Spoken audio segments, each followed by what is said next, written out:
The Galactic Combat Academy had never admitted a human before Sergeant Maya Rodriguez arrived on Station Kepler 442. For 3,000 cycles, the Academy had trained the finest warriors from across the Confederation's 700-member species. The Crithians brought their forearms and lightning reflexes. The Thalorians contributed their armored hides and bone-crushing strength. The Vexil offered their predictive neural networks that could calculate an opponent's next 17 moves. Humans brought nothing but hubris, or so Instructor Vex believed. "Your species is soft," Vex announced on Maya's first day, his three eyes scanning her with undisguised contempt. The Korlath instructor stood nearly 8 feet tall, his exoskeleton gleaming under the training hall's bright lights. "Your homeworld's gravity is barely adequate. Your reaction time is laughable. Your bone density is," he consulted his datapad, "concerningly fragile." Maya stood at attention, her expression neutral despite the murmurs from the 40 other cadets in the formation.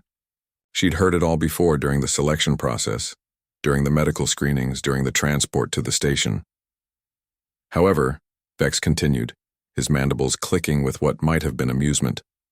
"The Confederation, in its infinite wisdom, has decreed that all member species receive equal opportunity, so you will train." He stepped closer, looming over her 5'6" frame. "And you will fail. But you will do so having learned what real warriors look like." The first week proved Vex right, or so it seemed. Maya finished last in the sprint exercises, her lungs burning in the station's thin atmosphere.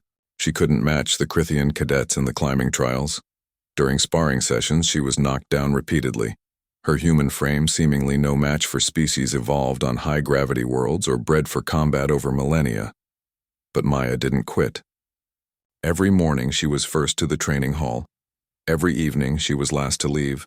She studied the other species' fighting styles, cataloged their movements, analyzed their patterns, and every night, alone in her quarters, she practiced the one thing her instructors had overlooked.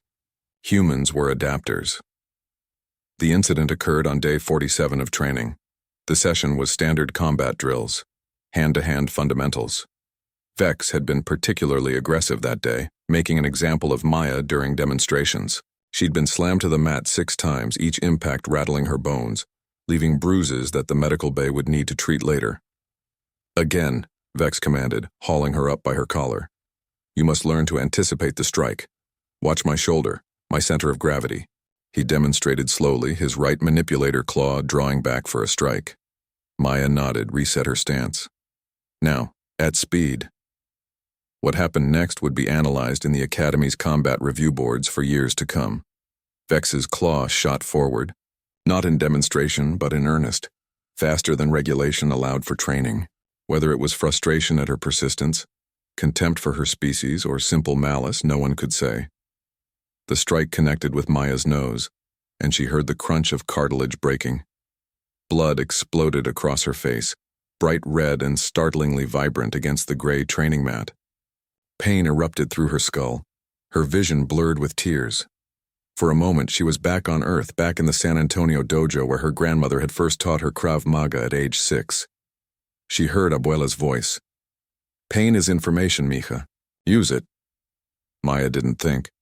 Her body simply moved, following pathways carved by 10,000 hours of training. She rotated into Vex's overextended stance, her left arm coming up to trap his claw. Her right elbow drove backward and up in a tight, vicious arc, channeling every ounce of her body weight and momentum into a single point. The strike caught Vex perfectly on his facial plate, right where 3 separate chitinous sections met, a weak point that Maya had noted weeks ago, but that Vex clearly never imagined a human would be fast enough to exploit. The sound was catastrophic. Not a crack, but a splintering, shattering noise that echoed through the suddenly silent training hall. Vex's facial plate didn't just break. It exploded inward, fragments of exoskeleton driven deep into the soft tissue beneath. The instructor's shriek was inhuman even by alien standards, a keening wail that sent half the cadets scrambling backward. He collapsed, all 8 feet and 400 pounds of him, hitting the mat like a felled tree. Green ichor pooled beneath his ruined face. Maya stood over him, blood still streaming from her nose, her elbow throbbing, her expression empty of everything except cold focus. Around her, 40 cadets stared in complete silence. The medical teams arrived within seconds. They stabilized Vex. He would survive, though his face would require extensive reconstructive surgery. Maya's nose was reset, the blood cleaned away. And then came the inquiry. The security footage told the story clearly. Vex had struck first hard enough to break human bone. Maya's response had been instantaneous, precise, devastating. Textbook self-defense by any standard, in any jurisdiction across the Confederation. But more than that, the combat analysts noted something else.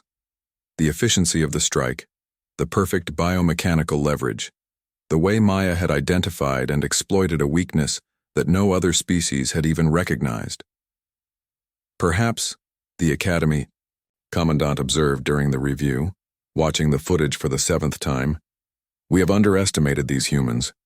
Maya Rodriguez completed her training at the Galactic Combat Academy, graduating in the top 15 percentile. Instructor Vex, once recovered, requested a transfer to an administrative position. And when the Confederation began recruiting humans for their special operations divisions, they found no shortage of volunteers. After all, the galaxy had just learned an important lesson. Humans might be soft by some standards, might lack natural armor or enhanced genetics. But they had something that couldn't be easily quantified on a datapad. They had 10,000 years of learning how to break things that were bigger, stronger, and more dangerous than themselves. And they were very, very good at it.